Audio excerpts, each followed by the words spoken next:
Assalamualaikum warahmatullahi wabarakatuh.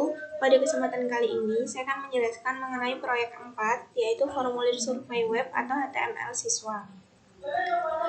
Sebelumnya, perkenalkan nama saya Intan Kusumawardani dengan nomor NIM 7211419193 dari nomor akuntansi P 2019. Menginjak pada materi yang pertama, pendahuluan. Proyek ini ditujukan untuk membuat formulir, tetapi tidak menyediakan instruksi kepada browser atau penjelajah web untuk membuat hasil dari formulir.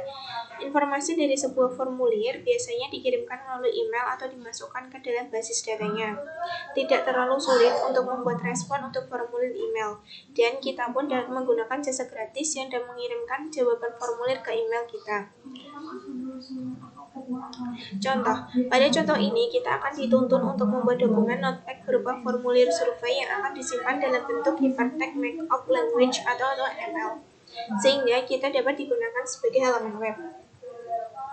Ini adalah contohnya. Quiz Speaker Evaluation Form. Di sini ada please enter your name and email address below. Ini name, email, kemudian what is your year in school. Kemudian di sini ada perintah please check each book that applies to you.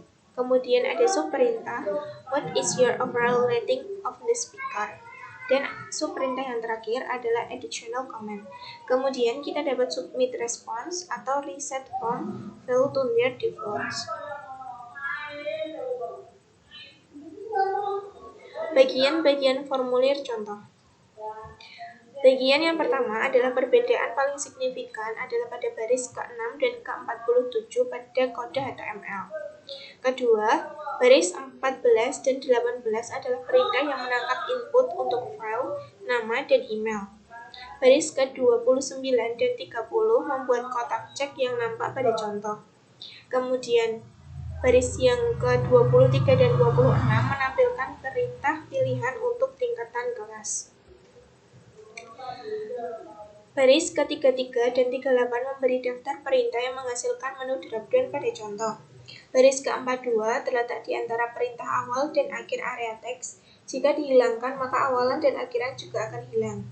Baris ke-45 menampilkan perintah submit, dan baris ke-46 menampilkan perintah reset. Menyimpan contoh. Harus menyimpan dokumen sebagai file HTML, kemudian masukkan nama file seperti speaker.html untuk proyek tanpa tanda kutip. Kemudian jenis file yang dipilih harus all files dan pengkodean harus ANSI. Ini adalah contoh untuk menyimpan dari dokumen yang telah kita buat tadi dengan save as. Kemudian memilih di mana kita akan menyimpan file tersebut.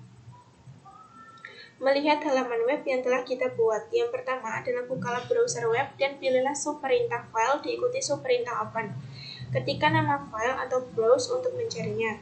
Klik tombol OK, maka halaman web akan terbuka. Jika perlu membuat beberapa koreksi, maka file harus disimpan dengan jenis all files. Ini adalah contoh movie kritik. Demikian yang dapat saya sampaikan, kurang lebihnya mohon maaf. Wabillahi taufiq wal hidayah. Wassalamualaikum warahmatullahi wabarakatuh. Terima kasih.